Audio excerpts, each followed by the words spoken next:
SOS, mon enfant, mon bébé ne dort pas. Comment faire? Bienvenue au club et bon courage. Moi, je suis passée par là pendant des années, donc du coup, j'ai pas mal d'astuces et il y a pas mal de raisons qui expliquent ça. Et c'est ça qui en fait un sujet tellement complexe. C'est vraiment pas un sujet simple, mais je vous assure que c'est possible, oui.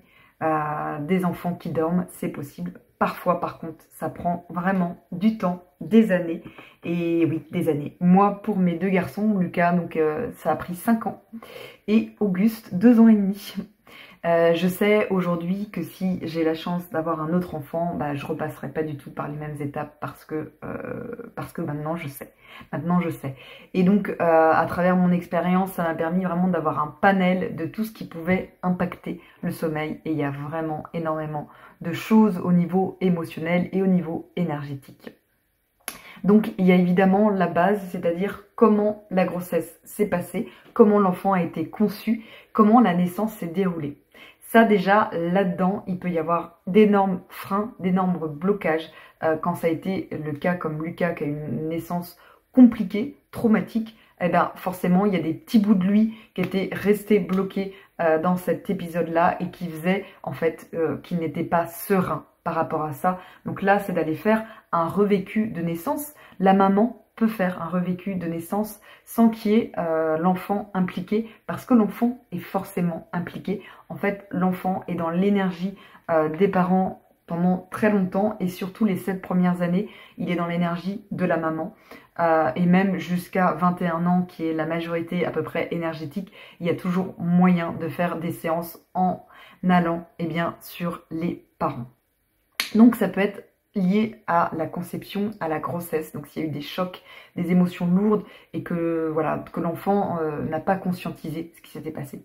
Ça peut être un jumeau, une jumelle perdue. L'enfant a pu avoir une autre âme qui était à côté de lui, à ses côtés. Sauf que du coup la maman n'en a pas eu conscience, ça s'est pas vu à l'échographie, il n'y a pas eu de libération de fait et énergétiquement cette âme est toujours là. Il y a des échanges énergétiques, un piratage énergétique et des peurs et plein de choses autour de ça. Donc là, mettre de la conscience, aller voir si c'est vraiment ça, faire des libérations, voilà, ça c'est encore un plan. Il y a au niveau émotionnel des blocages de la maman ou du papa, des choses qu'on aurait vécues dans notre enfance. Par exemple, moi, il y a eu une amnésie traumatique, donc j'ai eu des violences sexuelles petites, mais quand j'ai eu mes enfants, je ne l'avais pas encore déblayé, c'était pas encore libéré, sauf que du coup, mon âme était dissociée, donc il y avait, quand on vit comme ça des traumatismes, en fait, on se dissocie, il y a une partie de nous qui est blessée et qui du coup est dissociée. Et ces parties-là, elles vont voir les enfants. Pourquoi elles vont voir les enfants? Parce que les enfants sont sensibles et eux voient justement, ils captent en fait cette sensibilité-là la nuit, alors que nous, en tant qu'adultes, souvent on est endormi et on a coupé un peu nos ressentis, on a eu l'habitude de vivre avec tout ça et du coup on ne fait pas attention à tout ça.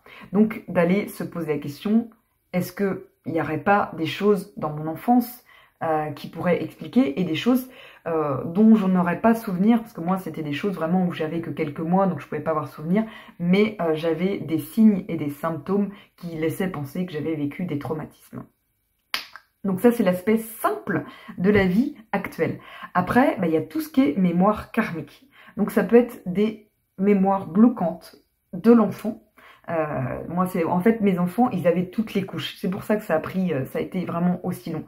Et c'est pour ça qu'en une séance, on peut pas forcément aller libérer au niveau du sommeil parce que c'est vraiment un des sujets le plus complexes au monde.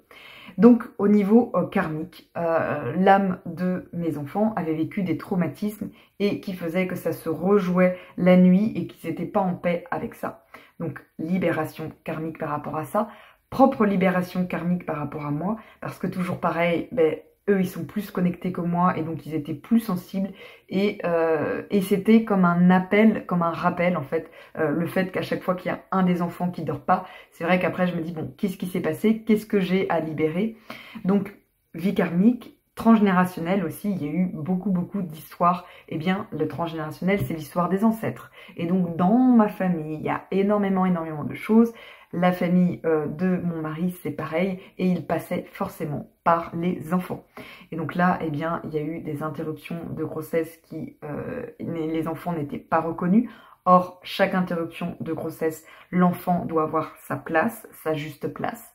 Il y avait des secrets de famille, des enfants illégitimes, des enfants qui ont été abandonnés, il y avait des viols, il y avait des violences, des meurtres, enfin il y avait toutes les choses glauques, inimaginables au possible, il y avait vraiment le panel.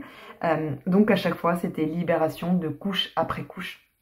Et puis la spécificité aussi pour mes enfants, ce qui heureusement n'est pas le cas souvent quand même, eh bien c'est qu'il y avait aussi un parasitage au niveau géobiologique, donc au niveau de notre lieu d'habitation.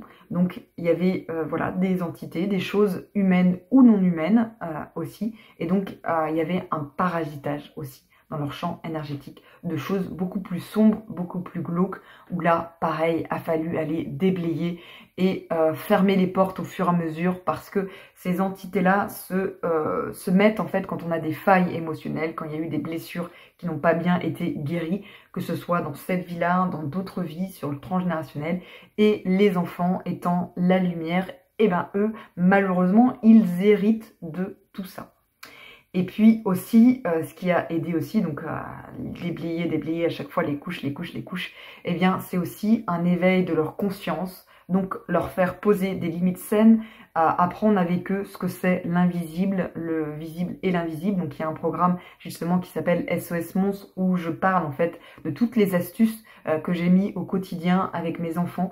Et donc maintenant, eh bien du coup, ils sont autonomes, même Auguste qui a un peu plus de 2 ans et demi, eh bien, il sait me dire, en fait, quand il y a une perturbation énergétique, et donc ça aide, et maintenant, on a enfin des nuits sereines, et c'est vrai que ça fait du bien. Et donc, si vous êtes dans ce cas où ça fait des mois, des années, que votre bébé, que votre enfant ne dort pas, ne désespérez pas, et ça vaut peut-être la peine de se pencher, justement, sur le côté énergétique, spirituel, parce que moi, je revis maintenant, hein, depuis qu'on peut dormir la nuit, c'est quand même quelque chose qui change la vie, et ça lève aussi pour plus tard un blocage pour le fait d'avoir un autre enfant, parce qu'on se dit, bah, quand on a des enfants qui dorment pas, est-ce qu'on a réellement envie de recommencer? Maintenant, je sais que j'ai toutes les clés en main, qu'il y a déjà beaucoup de mémoires qui ont été libérées. Il y en aura peut-être d'autres qui vont se représenter, mais c'est beaucoup plus facile pour moi de les identifier, d'aller les libérer, et voilà, et que ça se passe aussi sur l'apprentissage. Ils sont tout petits et ils sont connectés à l'invisible, mes enfants, et il y a de plus en plus d'enfants comme ça. Et donc, c'est aussi notre rôle en tant que parents, eh bien, de les accompagner là-dedans, de les éduquer, de nous éduquer. Moi, c'est aussi mes enfants qui m'ont amené à me poser, qui m'ont ouvert la porte sur certains plans, et de se dire, bah ouais, il n'y a pas que ce qu'on voit, il y a des choses, et de toute façon, si l'enfant nous dit des choses, après, ça a été ça aussi, ça a été beaucoup plus facile à partir du moment où ils ont pu verbaliser. Alors, ça peut paraître incohérent, pour le papa d'ailleurs c'était incohérent, mais pour moi ça avait vraiment du sens, et je me disais bon, oui, en effet, il se passe des phénomènes énergétiques, et donc il faut que j'aille aider mes enfants, les sauver, les libérer de tout ça, parce que c'est ma responsabilité là, et ils m'ont choisi aussi parce que ils m'ont permis de développer cette capacité là. Donc vraiment, c'est aussi un message d'espoir, et de dire que oui, c'est possible, et c'est pas une fatalité. Maintenant, mes enfants, ils dorment super bien, et j'en suis ravie. Donc, si je peux vous aider à travers cette vidéo, eh bien, c'est avec tout mon cœur d'amour. Prenez soin de vous, et de très bonnes nuits, j'espère. À bientôt.